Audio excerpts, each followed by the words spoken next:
I sat at my vanity, staring at the reflection in the mirror, smoothing out the silk blouse I had carefully chosen for today. Graduation photos from my college had been piling up on social media all morning, a silent reminder of the one people I'd hoped would be there, my parents, absent. My fingers trembled slightly as I scrolled through my notifications, stopping dead on a post from my sister, Emily. There they were, Mom and Dad, grinning in fluffy robes, toes dipped in spa water, cocktails in hand, and Emily sandwiched between them like she belonged there more than I ever had. A laugh bubbled out of me, hollow and bitter. "Too tired to come," Mom had said in a text just 2 weeks ago. "We'll celebrate soon," she'd promised. The truth, the real truth, was staring back at me in high-definition color. My stomach twisted into knots, a mix of hurt, disbelief, and the quiet, simmering pride I tried so hard to hide. I closed my eyes, letting the soft hum of my apartment and the afternoon sunlight spilling over my desk ground me. I ran a hand through my hair, feeling the weight of every unspoken word, every ignored call, every time I'd hoped they would notice me, only to be overlooked. And yet, beneath the sting, there was a spark, resilience, a defiance I hadn't allowed myself to embrace until now. Maybe it was time they saw the real me, the me who had worked through every disappointment and still stood tall. The phone buzzed again, another message from Emily. This time, I didn't even look. I already knew the story. I was 18, standing in the middle of the living room in my cap and gown, the tassels swaying lightly as I clutched my diploma.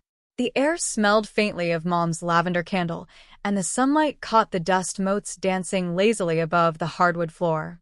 I had been counting on this day for years, not just for the degree, but for the moment I'd finally see my parents' pride reflected in their eyes. Instead, I got their absence. "We're too tired, honey," Mom had said over the phone, her voice flat, dismissive, as if exhaustion could excuse a lifetime of overlooking me. Dad had mumbled something about meetings and traffic, his words as hollow as the empty chairs behind me. And then Emily called. Her voice was bright, teasing, almost triumphant. "I'm going with them to the spa after," she said casually, like I wouldn't notice the knife twisting in my chest. I remember sinking onto the edge of the couch, my hands shaking, the diploma heavy in my grip. A lump rose in my throat, and my chest tightened, so much it felt like I might collapse. The sting of rejection was sharp, burning through the layers of every compliment I had ever longed to hear. I wanted to scream, to throw the bouquet of roses I had bought myself across the room, but I didn't. I just sat there, feeling smaller than I had ever felt in my entire life.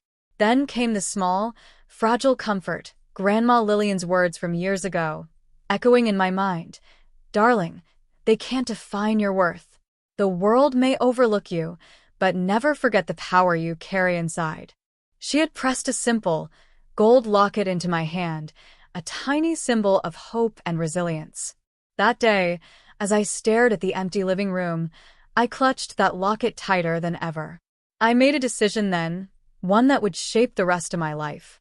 I would not wait for validation from those who couldn't give it. I would carve my own path, stand on my own, and prove not to them, but to myself, that I was more than their attention, or neglect, could ever measure. After graduation, I moved into a small apartment in the city, its peeling wallpaper and squeaky floors a far cry from the comfort of my childhood home, but it was mine. I hung Grandma Lillian's locket above my desk, letting it catch the morning sunlight as a daily reminder of why I had started this journey. My first months were brutal, long nights hunched over spreadsheets and proposals, rejections stacking up like bricks against my chest, but every no was fuel for the fire burning inside me. I found a mentor, Rachel Thompson, a seasoned woman in the marketing industry who saw more in me than I sometimes saw in myself. She pushed me, challenged me, and believed in my ideas even when I doubted them. I remember sitting in her tiny office, my nerves jangling, explaining a bold campaign I wasn't sure anyone would approve. "Confidence," she said, leaning back in her chair, "isn't about never doubting yourself. It's about acting even when you do." Her words became my mantra. I faced hurdles I hadn't expected. Clients questioned my experience. Colleagues underestimated me because I was young and female. There were nights I cried into my pillow, exhausted, unsure if all the effort would ever amount to anything.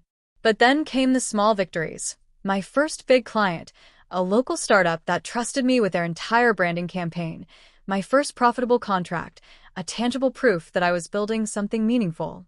Every tiny win was a brick in the foundation of the life I was creating. And I kept it hidden. From my parents, from Emily, from everyone who had dismissed me. On social media, I posted vague updates, subtle hints of accomplishment, nothing that would reveal the full picture. I didn't want validation. I wanted independence, and nothing in the world was going to take that away. By the time I looked up from my laptop one evening, the skyline outside my apartment glowed with the soft light of dusk. I realized I had done it. I had turned pain into power, neglect into determination. I had built a life that was fully, unapologetically mine, one that required no approval, no excuses, no apologies. And yet, somewhere deep in me, I knew it was only a matter of time before they would notice. When they did, they wouldn't recognize the woman I had become. And maybe, just maybe, that was exactly the point. It was a Saturday afternoon when my parents finally decided to drop by, expecting the familiar scene, a struggling, quiet version of their daughter, someone they could overlook without guilt. I had invited them under the pretense of a casual brunch, just me, them, and Emily, so the impact would be measured, deliberate. As they stepped into my apartment, the first thing they noticed was the space itself. The walls were adorned with contemporary art I had collected over the years, a mix of bold abstract canvases and framed photography from trips I had taken alone. Shelves lined with awards, certificates, and sleek design books created an atmosphere that spoke louder than any words ever could. I had built this. I moved around them with calm precision, serving mimosas from a crystal pitcher, my heels clicking softly on the hardwood floor. They paused at the sight of the apartment, eyes widening, brows lifting. I could feel Emily trying to cover her astonishment with a forced grin, but it didn't reach her eyes. I gestured to the balcony where the skyline of the city spread wide, sunlight glinting off the glass buildings like a promise. "It's beautiful," Mom whispered, her voice tight. Dad just nodded, unable to find words, shifting from foot to foot like a man unsure of his place. I poured the drinks and set them on the table, sitting down with deliberate ease. I watched them, letting the silence stretch just long enough for the tension to thicken. Then I spoke. "You've been keeping track of my life from a distance, haven't you?" I asked softly, though the words carried steel beneath the calm. Too tired to attend my graduation, but not too tired for the spa with Emily. My gaze shifted between them, steady, unflinching. "I know what you saw online. The photos, the cocktails, the smiles. You probably felt justified, or maybe indifferent. Either way, I want you to see me now, really see me." I stood, letting my hand brush over the locket on my neck, and then gestured toward the room. "This life, all of it, I built myself. The clients, the business, the contracts that make up my independence, it's mine. No favors, no shortcuts, no handouts from anyone who chose not to be there when it mattered." They stared. Mom's lips parted slightly, searching for a response, while Dad's hands twitched at his sides. Emily's face had gone pale, a faint tremor in her jaw revealing the shock she tried to mask. I let their silence linger, heavy and uncomfortable, until it became unbearable. Finally, I laid it out in concrete terms. My net worth, my ownership of the company I had grown from nothing, the trips I had taken, the opportunities one had created for myself. Every word was deliberate, precise, leaving no room for doubt. This was not a boast. It was a revelation. The expressions on their faces shifted from disbelief to guilt, their own arrogance and neglect reflected back at them through the mirror of my success. Emily's eyes welled with tears, a mix of envy and shame, and for the first time, I felt the full power of my journey, the quiet, patient accumulation of resilience and determination, manifesting in front of the people who had once doubted me. And I realized in that moment that I no longer needed them to celebrate me. I was enough. More than enough. The air in the apartment was thick with tension, But for the first time, I felt an unfamiliar calm settle over me. I had the upper hand now, not in a petty way, but in the undeniable truth of what I had built with my own hands. The roles had shifted. I could decide how or if they would be part of my life moving forward. "I'm willing to help," I said slowly, letting each word hang in the space between us. "But only under conditions that respect both my boundaries and your growth. No more excuses, no more avoidance, no more toxic patterns." I paused, watching their reactions carefully. Mom looked stricken, Dad stiffened, and Emily's lips trembled as she swallowed hard. "The first condition," I continued, "is honesty. No more lies, no more pretending fatigue or busyness to cover indifference. I expect truth, even when it's uncomfortable." Mom's eyes flickered with guilt, but she didn't interrupt. "Second, accountability. You need to actively work on repairing relationships, not just with me, but with each other. The habits that hurt those you love must stop." Dad shifted uneasily, but didn't deny it. I turned to Emily, who avoided my gaze. "And for you, Emily," I said, softening slightly but not retreating from firmness, "stop comparing yourself to me. Focus on your own growth, your own accomplishments. I will support you, but I won't be a mirror for your insecurities." Her shoulders sagged, tears threatening to fall. I let her feel it. She needed to see the consequences of her choices. Finally, I spoke to all of them, my voice steady and measured. "If you are willing to meet these conditions, then we can rebuild.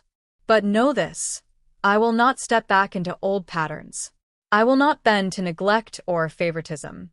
My support comes with responsibility, growth, and respect." There was silence. They were absorbing the weight of my words, realizing that power dynamics had shifted permanently. I wasn't asking for gratitude.